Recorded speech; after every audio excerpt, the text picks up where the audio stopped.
আল্লাহ রাব্বুল আলামিন মহাগ্রন্থ আল কোরআনুল কারীমের ভিতরে সুন্দর করে জানিয়ে দেন, কুল ইয়া ইবাদিয়াল্লাযীনা আসরাফু আলা আনফুসিহিম লা তাকনাতু মির রাহমাতিল্লাহ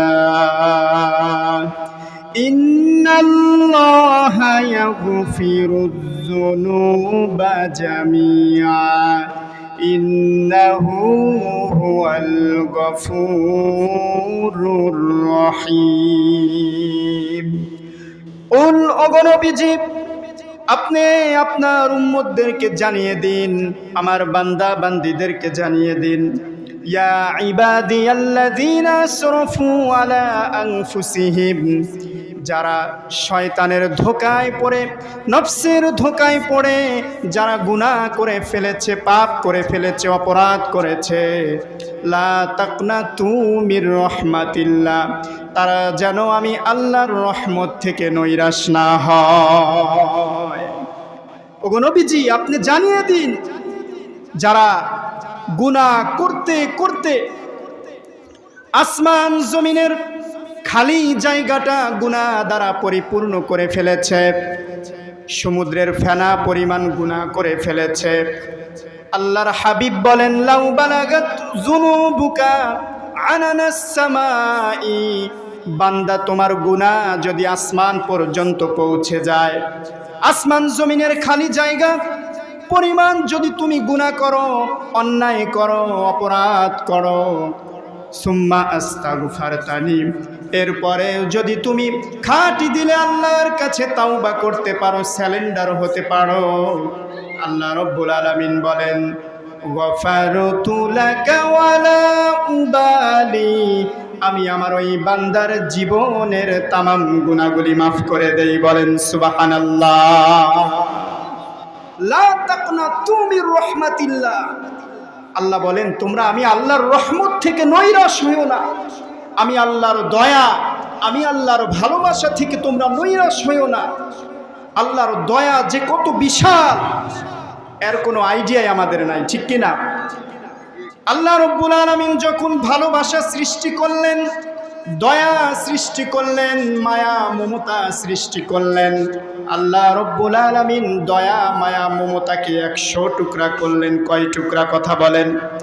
100 টুকরা করার পরে মাত্র 1 টুকরা বাবা আদম থেকে নিয়ে ঈসা রূহুল্লাহ পর্যন্ত যত মাখলুকাত আল্লাহ তাআলা এই দুনিয়াতে পাঠিয়েছেন, পাঠাবেন, সমস্ত মাখলুকাতের মধ্যে আল্লাহ ঢেলে দিলেন মাত্র 1 টুকরা। কয় টুকরা?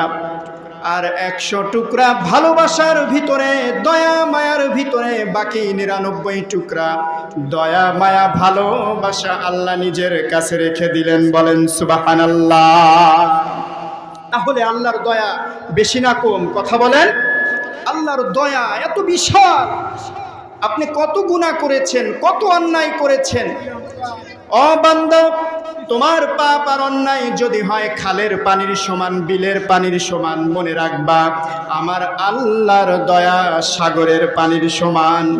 তোমার গুনাহ, তোমার পাপ আর অন্যায় যদি হয় সাগরের পানির সমান, সমুদ্রের পানির সমান, মনে রাখবা আমি আল্লাহর দয়া, আমি আল্লাহর ভালোবাসা আকাশের সমান। সুবহানাল্লাহ পড়েন।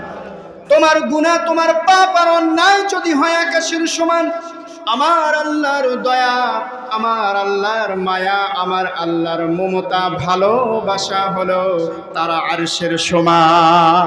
তুমি কত গুনাহ করেছো, কত পাপ করেছো, তুমি যদি জায়নামাজ বিছিয়ে আল্লাহর কাছে চোখের পানি ছেড়ে খাঁটি দিলে তাওবা করতে পারো, বান্দা, তোমার চোখের পানি নাকের ডগায় আসতেই আল্লাহ তোমার জীবনের তামাম গুনাহগুলি মাফ করে দিবে। সুবহানাল্লাহ পড়েন।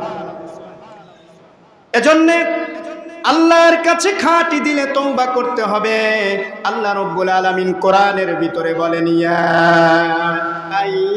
আইয়ুহাল্লাযীনা আমানু তুবু ইলাল্লাহি তাওবাতান নাসুহা। ও আমার গোলাম, ও আমার বিশ্বাসী বান্দারা, তোমরা যারা ভুল করেছো, অন্যায় করেছো, গুনাহ করেছো, নো টেনশন, চিন্তার কোনো কারণ নাই। তুবু ইলাল্লাহ, আমি আল্লাহর দিকে ফিরে আসো, আল্লাহর কাছে খাঁটি দিলে তাওবা করো। তুবু ইলাল্লাহি তাওবাতান নাসুহা, আমি আল্লাহ ওয়াদা দিলাম তোমার জীবনের তামাম গুনাহগুলি মাফ করে দিব। সুবহানাল্লাহ পড়েন। এজন্য আমাদের খাঁটি দিলে তাওবা করার দরকার আছে না নাই বলেন?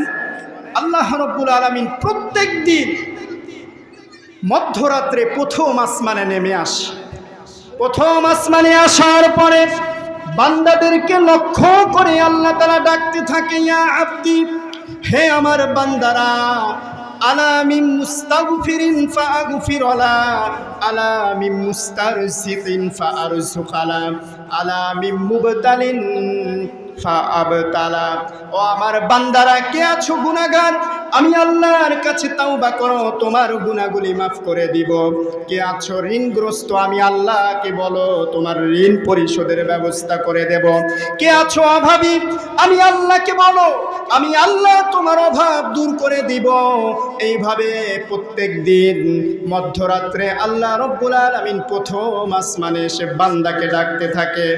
আর আমি আপনি রাত্রি বেলায় নাক ডেকে ঘুমাই। কথা বলেন ঠিক কিনা? গোটা রাত আমরা ঘুমে কাটিয়ে দেই, এমনকি ফজরের নামাজটাও আমরা কাজা করে ফেলি, ঠিক কিনা? এজন্য নামাজ কাজা করা যাবে বলেন? নামাজ এটা আল্লাহ তাআলার হুকুম, আল্লাহ তাআলার অর্ডার। নামাজ আমাকে আপনাকে মানতে পড়তেই হবে, ঠিক কিনা? হাদিসের ভিতরে আল্লাহর হাবিব সাল্লাল্লাহু আলাইহি ওয়াসাল্লাম বলেন, আউয়ালু মা ইউহাসাবু বিহিল আবদু ইয়াউমাল কিয়ামাতি আস-সালাত। কিয়ামতের দিন সর্বপ্রথম বান্দার যেই আমলের হিসাব নেওয়া হবে সেটা আর কিছুই নয়, সেটা হলো আস-সালাত, নামাজ। বিশ্বনবী রাহমাতুল লিল আলামিন অন্তিম মুহূর্তে পৃথিবী থেকে বিদায় হওয়ার পূর্বে আমার নবী, দয়ার নবী, মায়ার নবী, তার কলিজার টুকরা ফাতেমার কথা বললেন না, তার কলিজার টুকরা নাতি হাসান হুসাইনের কথা বললেন না। বিশ্বনবী রাহমাতুল লিল আলামিন ইন্তেকালের পূর্বে তার জবান দিয়ে যেই শব্দটা উচ্চারিত হয়েছিল হাদিসের ভাষায়, সেটা হলো আস-সালাত, আস-সালাত ওয়া মা মালাকাত আইমানুকুম। নামাজ, নামাজ, নামাজ, হায় আমার উম্মতেরা নামাজ। নবীজি ইন্তেকালের পূর্বে জবান থেকে যে কথাটা বলেছেন সেটা কি বলেন? নামাজ। এজন্য এই নামাজ ছাড়া যাবে বলেন? হাদিসের ভিতরে আল্লাহর হাবিব সাল্লাল্লাহু আলাইহি ওয়াসাল্লাম বলেন, আস-সালাতু ইমাদুদ্দিন, নামাজ হলো দিনের খুঁটি, নামাজ হলো দিনের স্তম্ভ। ফামান আকামাহা ফাকাদ আকামাদ্দিন, যেই ব্যক্তি নামাজ আদায় করলো, নামাজ কায়েম করলো, ফাকাদ আকামাদ্দিন, সে পুরা দিনকে প্রতিষ্ঠা করলো। বলেন সুবহানাল্লাহ। ওয়া মান তারাকাহা, আর যেই ব্যক্তি নামাজ ছেড়ে দিল, নামাজ পরিত্যাগ করলো, নামাজ আদায় করলো না, ফাকাদ হাদামাদ্দিন, সে শুধু নিজেই ধ্বংস হলো না, পুরা দিনকে ধ্বংস করে ফেললো। বলেন নাউজুবিল্লাহ। এজন্য নামাজ পড়ার দরকার আছে না নাই? কথা বলেন। 5 ওয়াক্ত সালাত আমরা জামাতের সাথে আদায় করতে রাজি আছি তো? কারণ আমরা সবাই জান্নাতে যেতে চাই, ঠিক কিনা? জান্নাতে যেতে চাই কি চাই না? মালিক তুমি জান্নাতে, তোমার পাশে আমায় একটি ঘর বানিয়ে দিও।